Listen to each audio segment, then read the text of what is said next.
So in regards to transition, a lot of people they always talk about, hey, drive it with your hips. Is that correct, right? Anyone here that shoots? I'm hoping everyone shoots. Yes? Have you guys heard that before?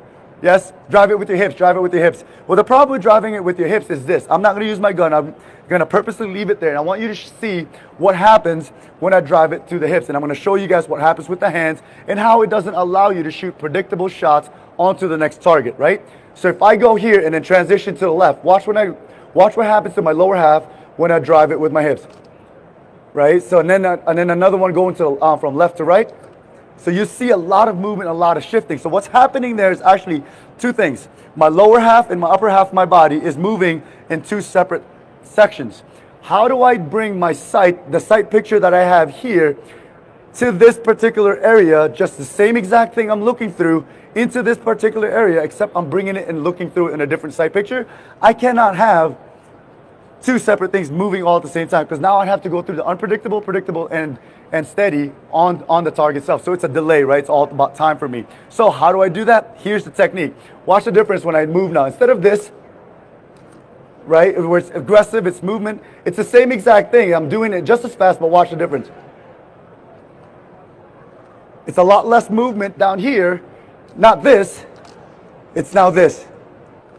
So where do you think I'm driving that movement from? Anyone?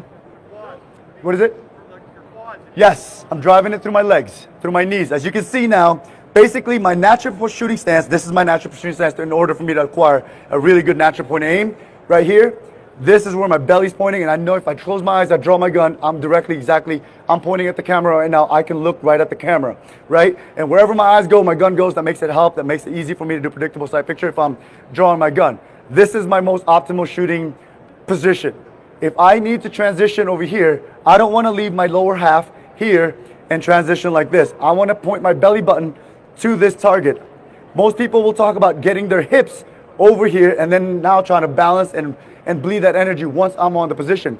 But here's what happens why we end up making small muscle adjustments when we get on target because of bad mechanics.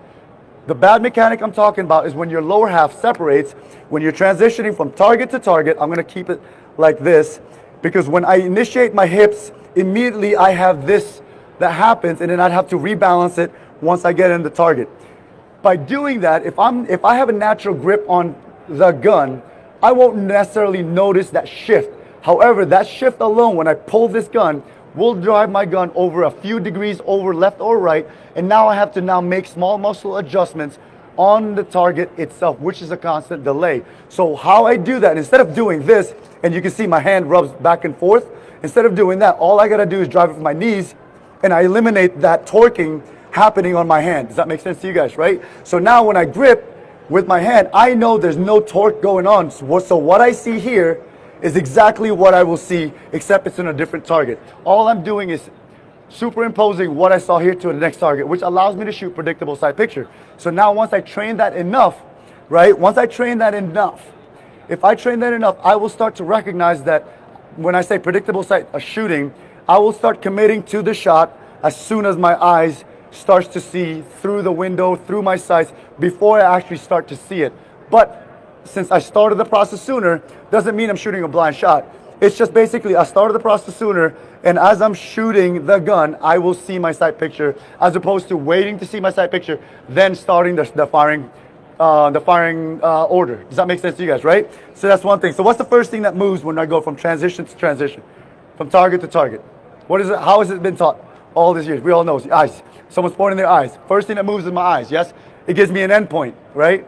And then right here, my gun is hopefully right behind it. I'm in the 90%. That's why I don't care where my sights are. As soon as my gun gets in the peripheral, in my vision, right? The next thing that moves is my muzzle, whatever, going to the target. Third thing that moves is my trigger. Use of force, eyes, muzzle, trigger type thing. That's why it's been taught like that. Eyes, muzzle, as soon as it gets into my peripheral, that's when I start getting into from the 90% speed zone. When I'm in the 10%, that's when I'm in the accuracy zone. That's when I start worrying about looking through my sights, start maybe feeling my trigger if I need to, right? So that's kind of how the 90-10% applies. However, I talked about a wide transition from here to here. As you can see how I move my feet a little bit from here to here, how my knees will unhinge itself. However, my hips doesn't go separate and all that stuff. It is one movement. I am one moving from here to the next person. Do you guys understand it, right? So that's major and that's super important when you're transitioning from target to target. When you have a wide transition, what you have and the difference between that and the narrow transition when targets are right next to each other is that in a wide transition, when you have 90-10, 90 is the opportunity for us to apply speed and movement. If I have a wide transition, my target here and I got a target to this chair to this chair, you can see I'll drive my gun and everything super fast because I need to eat up this dead space with speed, because this is where it doesn't matter. This is that 90%. The 10% is where I start bleeding out the energy and start going through the process of stages of sites where unpredictable, predictable. And I want to get through unpredictable prior to me getting into target and hopefully be in predictable pattern by the time I get on target and then be on steady by the time I'm ready to pull. Do you see what I'm saying here? So that's how the efficiency works. If the targets are right next to each other, let's say these chairs, the difference is what? What is the difference between this and these? If those are my two targets and then this is my last target, what's the big difference? Someone here. Distance, right? Yeah, movement, distance. I got distance. So if I move fast between these two targets, that's going to cause issues, right? There are three places I can either lose time or gain time.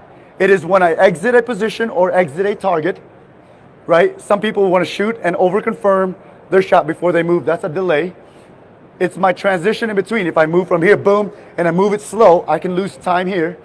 Third is the entry on target. If I slam my gun onto the target, we talk about going through all three stages, then I am delayed on that particular target. So there are three places to lose time if I'm moving my gun. But if I'm moving my feet, it's also the same thing. I shoot, confirm before I leave, that's an exit. If I decide to walk instead of run, that's my run.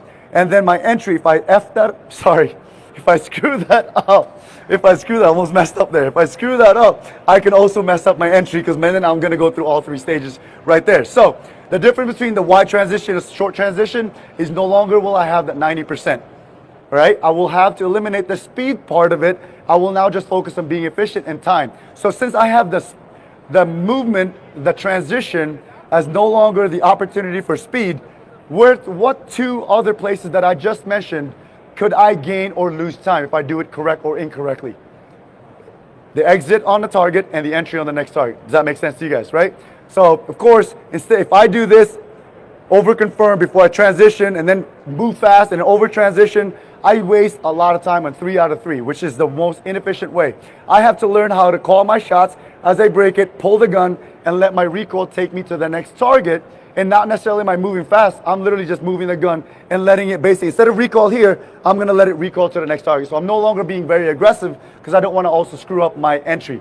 This is about the difference between efficiency and speed. Here I have some speed and aggressiveness. This I have to understand that I have to take that away, right? So transition again, we talk about mechanics, right? I'm gonna move it back, that's a quick review. Make sure you drive it with your knees, and basically if you wanna ever feel transition, how it is going from a wide transition to a narrow transition, this is how my foot work and how my feet unhinges.